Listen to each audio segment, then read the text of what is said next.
Most people in their 40s and 50s realize too late that time is no longer on their side, yet they still act like it is.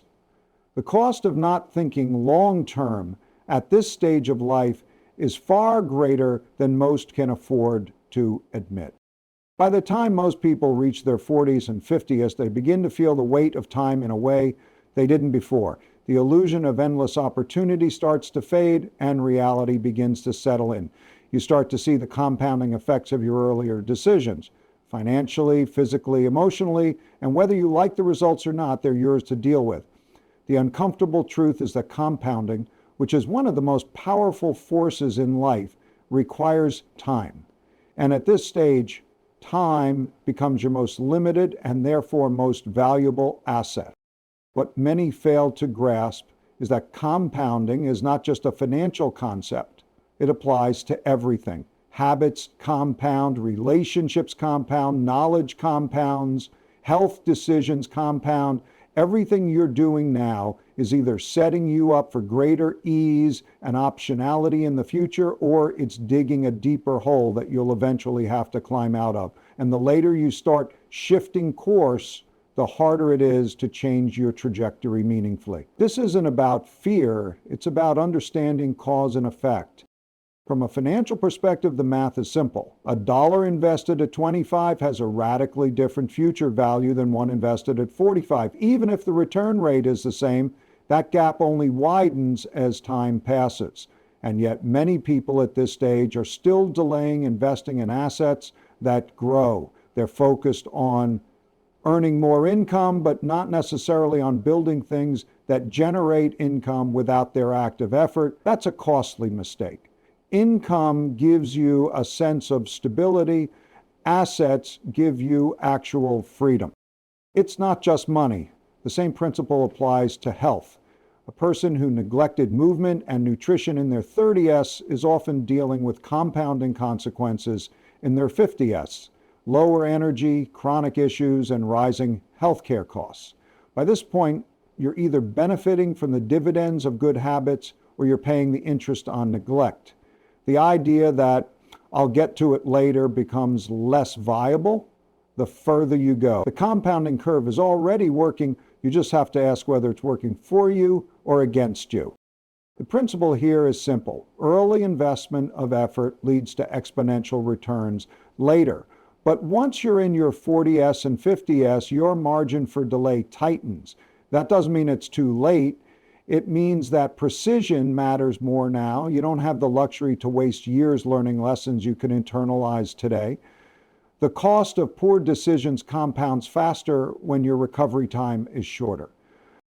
This is why clarity and intentionality become so critical. Every dollar, every hour, every habit now carries a heavier consequence. If you understand that, you begin to treat your time like capital, allocating it toward activities, relationships, and investments that will compound in your favor. You start making decisions not based on short-term comfort, but based on long-term utility. That shift in mindset can mean the difference between building a life of freedom versus one of increasing constraints. The earlier that shift happens, the more leverage you gain. The later it happens, the more deliberate and disciplined you'll have to be to catch up.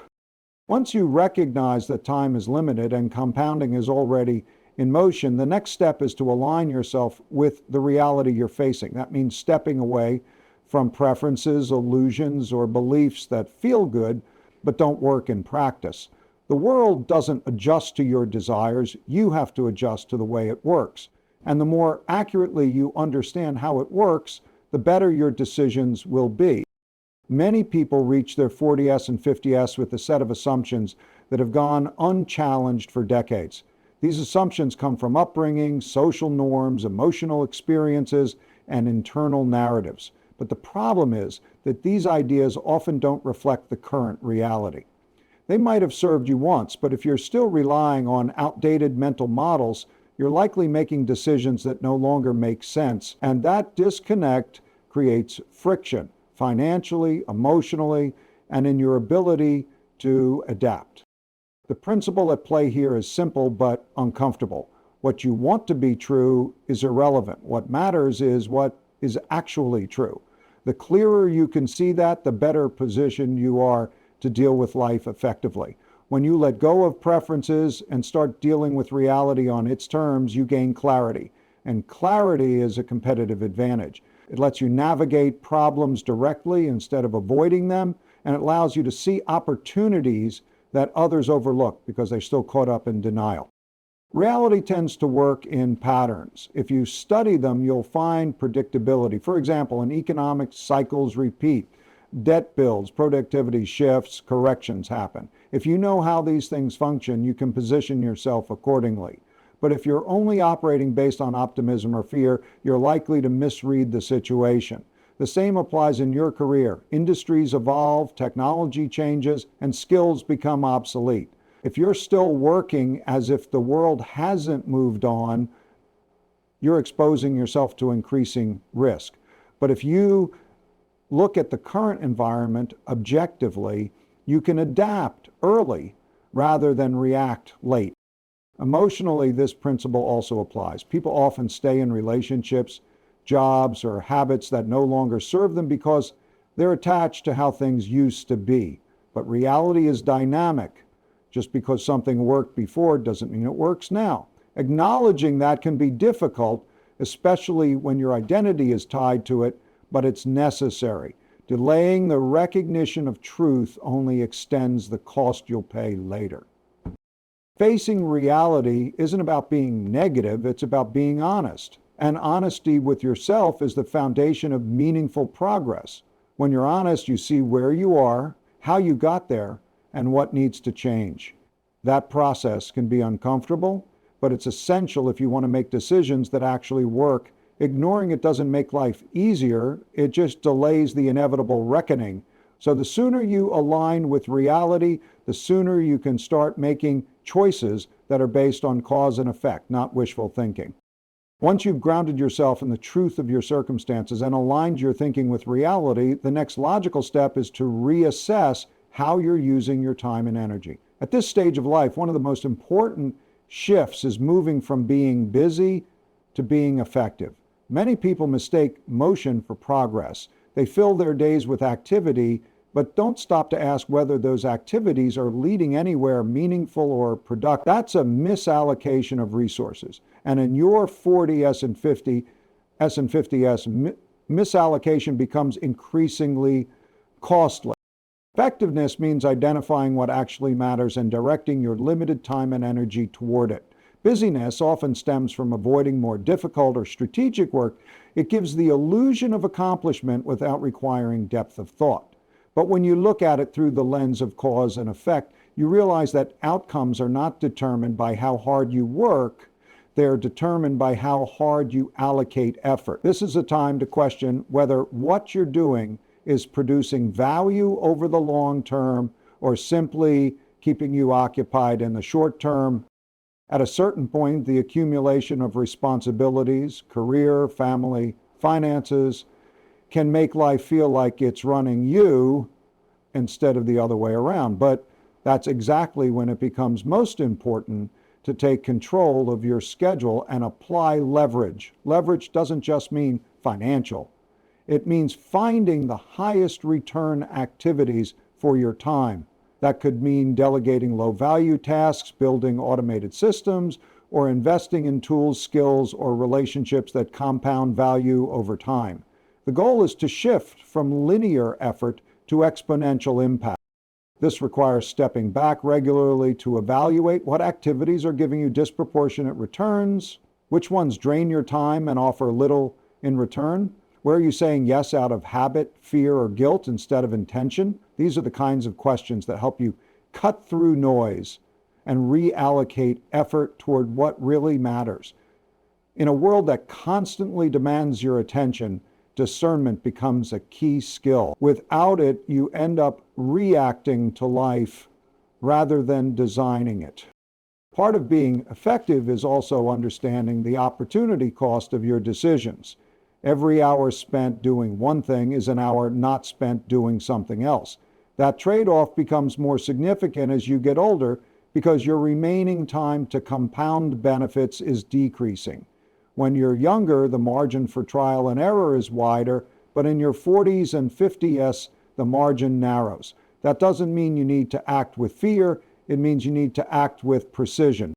Effectiveness also means aligning your daily actions with your longer-term goals. If what you're doing each day doesn't build toward where you want to be 5 or 10 years from now, then you're off course. And the longer you stay off course, the more effort it takes to correct. This kind of thinking requires self-awareness and discipline. It also requires saying no more often, not out of arrogance, but out of clarity about what serves your direction and what doesn't. When you internalize this principle, you begin making decisions not to stay busy, but to be purposeful. That's how long-term results are built. When you start operating with more precision, allocating time and energy toward activities that yield long-term results, you inevitably confront a deeper reality. Effectiveness is not just about what you do, but how willing you are to adapt. At this stage of life, many people make the mistake of leaning too heavily on past experience, assuming that what worked before will work again, but the environment changes. The economy evolves, technology accelerates, expectations shift, and if your thinking remains static while the world moves forward, you gradually lose relevance, often without realizing it, until the consequences are already compounding. There's a principle here that's essential to internalize. Adaptability is more valuable than accumulated knowledge. Knowledge is important, but it becomes outdated unless it's continuously updated. The longer you rely on what you already know without re-examining it, the more vulnerable you become to being disrupted. And this doesn't just apply to business or technology, it applies to your entire operating system. How you work, how you manage relationships, how you approach risk, all of these things need to be periodically reevaluated in light of changing conditions. Cause and effect logic makes this clear. If your inputs, your strategies, habits, and assumptions don't match the current reality, then your outputs, your results will suffer. And yet it's common for people in their 40s and 50s to resist this adjustment. Comfort sets in. Identity becomes attached to past roles, past successes, past knowledge. There's a false sense of security in thinking that experience alone is enough to stay competitive. But the world doesn't reward what you did, it rewards what you can do now. In the current context, that's the test of real capability. To adapt effectively, you need to cultivate intellectual humility. That means recognizing that you may not have all the answers, even in areas where you've had years of experience. It means being willing to listen, to observe, and to challenge your own assumptions. The people who stay ahead are usually not the ones with the most knowledge, but the ones who update their thinking the fastest when new information presents itself. Adaptability also means building new skills when necessary, even when it's uncomfortable. That might mean learning new technologies, understanding new markets, or adopting new methods of working. The friction that comes with change is temporary. The cost of resisting it is permanent. If you want to remain valuable to yourself and to others, you need to keep evolving. In practical terms, this means maintaining a system for feedback. Reality gives you signals constantly through results, through relationships, through shifts in demand. If you pay attention to those signals and use them to update your approach, you stay aligned with what actually works.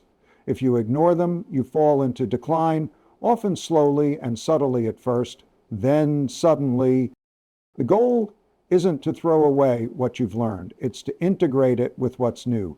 Experience is useful when it becomes a foundation for adaptation, not a reason to stay fixed.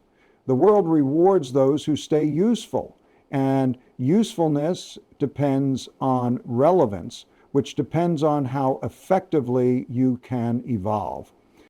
If staying useful requires ongoing adaptation, then the next logical layer is understanding what kind of stability you're building toward.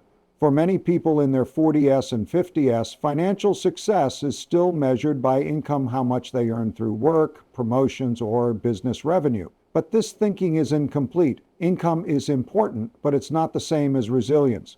Income stops when you stop working. Resilience, on the other hand, is built when you own things that produce value regardless of your active effort. And that distinction becomes critical as your ability or desire to work indefinitely becomes less reliable. The principle is straightforward.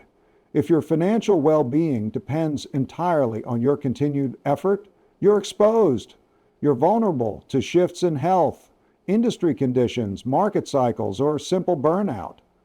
But if you own assets, things that generate cash flow or appreciate in value without daily input, then you begin to build true financial stability. Not the illusion of stability that comes from a salary or a business that demands your full attention, but the kind that gives you flexibility and control.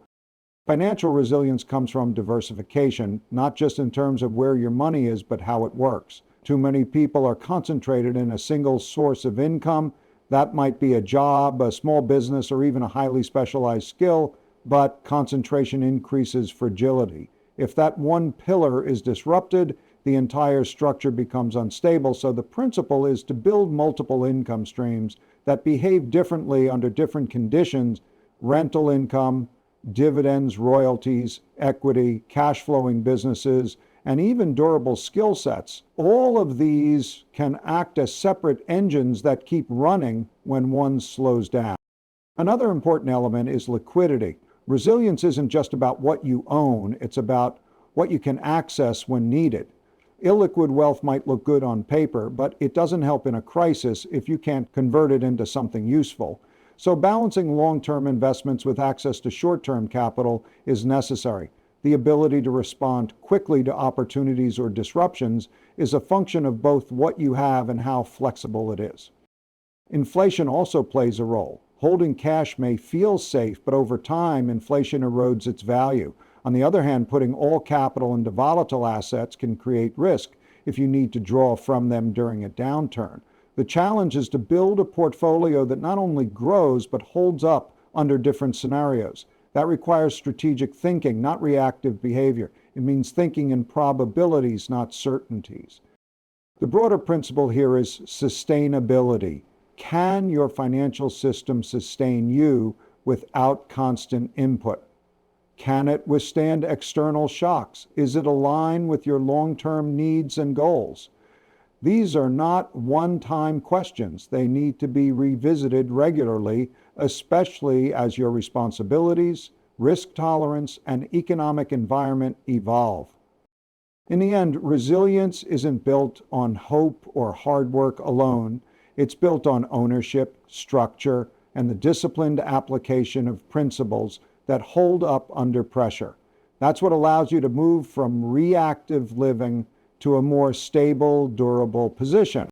Once the foundation of financial resilience is in place, the next layer to examine is your environment, specifically the people you allow into it. By your 40s and 50s, relationships aren't just emotional variables, they're strategic factors that impact your clarity, your decision-making, and ultimately your trajectory. Whether you realize it or not, the people around you influence the way you think, what you prioritize, and how effectively you execute your plans. Some sharpen your thinking and support your growth.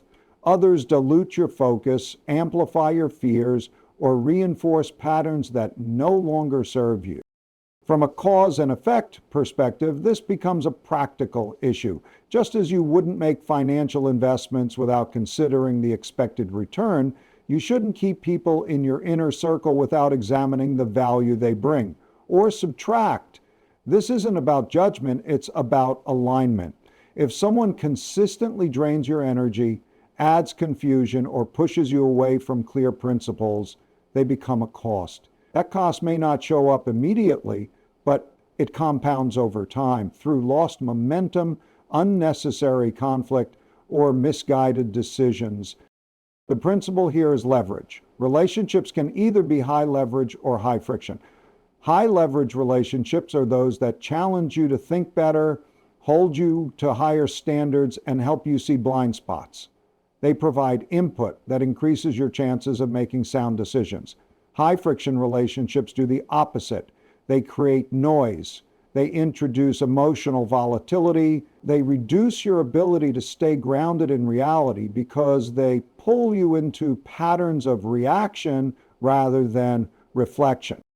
That's why periodic evaluation is necessary, not just of your goals or assets, but of your associations. Are the people closest to you encouraging adaptability, or are they resisting change? Are they helping you allocate your time effectively, or are they consuming it with low-value distractions? Are they contributing to your resilience or subtly undermining it with short-term thinking or complacency? At this stage of life, time becomes too valuable to waste on relationships that don't support growth. That doesn't mean eliminating everyone who disagrees with you. In fact, disagreement, if it's rooted in honesty and mutual respect, is one of the most valuable inputs you can get. It forces you to refine your thinking. But disagreement that comes from ego, insecurity, or emotional chaos is not the same. It muddies the waters and weakens decision making. It's also important to recognize the reciprocal nature of relationships. Just as others impact you, you impact them. Your thinking, your standards, your clarity, all of that either pulls others up or leaves them where they are. So part of curating your environment is making sure you're also a value-adding presence. That requires honesty, self-awareness, and the willingness to engage in difficult conversations when necessary. When viewed through a strategic lens, relationships are no longer just a social construct. They become part of the system you're building.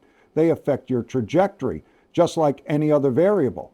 If you want to go far, it makes sense to keep that system clean, functional, and aligned with the direction you're committed to pursuing. As you begin to align your relationships with your direction, another essential distinction becomes clear: the difference between comfort and security. Many people reach their 40S and 50S having built routines, habits, and systems that feel comfortable. They interpret this consistency as stability, but comfort is not the same as security. One is emotional, the other is structural. The danger comes when you stop asking whether your system can withstand pressure and begin assuming that just because things have been working, they will continue to work. That assumption, left unchecked, often leads to exposure at the exact time when adaptability is most limited. Security comes from preparation, not predictability.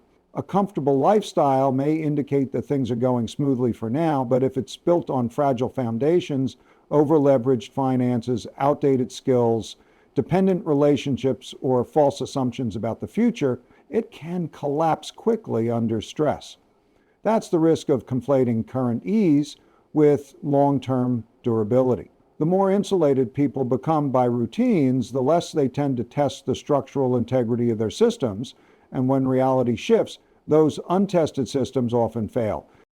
The cause and effect logic here is direct.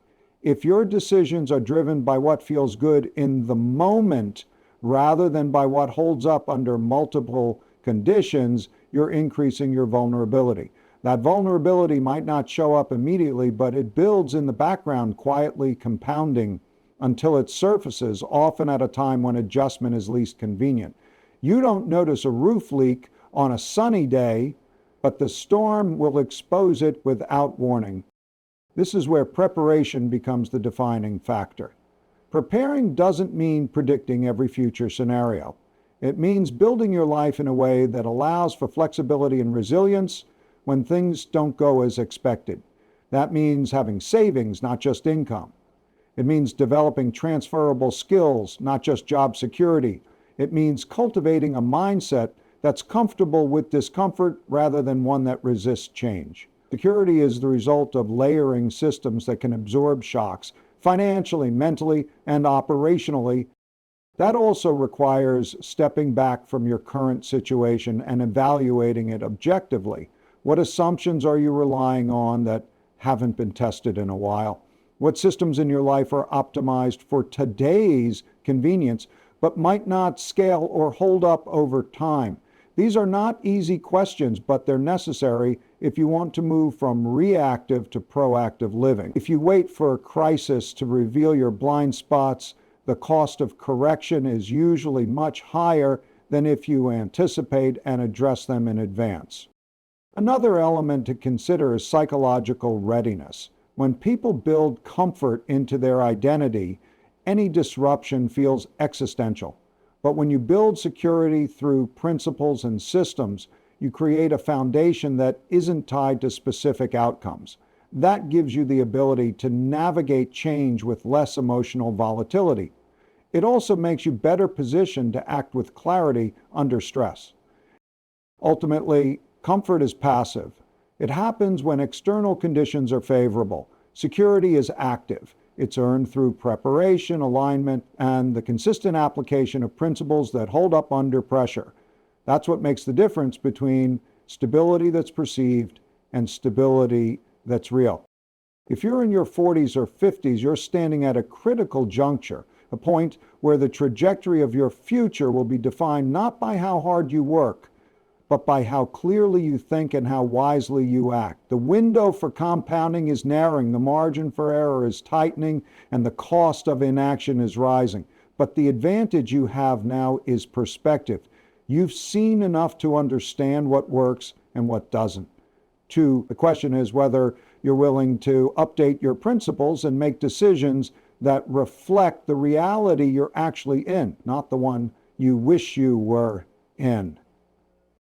The world doesn't reward intentions. It rewards alignment with how things really work. That means focusing on assets that grow, people who elevate your thinking, systems that withstand pressure, and a mindset that embraces truth over comfort. If you do that consistently, you won't just survive what's coming. You'll position yourself to thrive in it. The time for wishful thinking is over. What you do now will echo for decades. Choose wisely.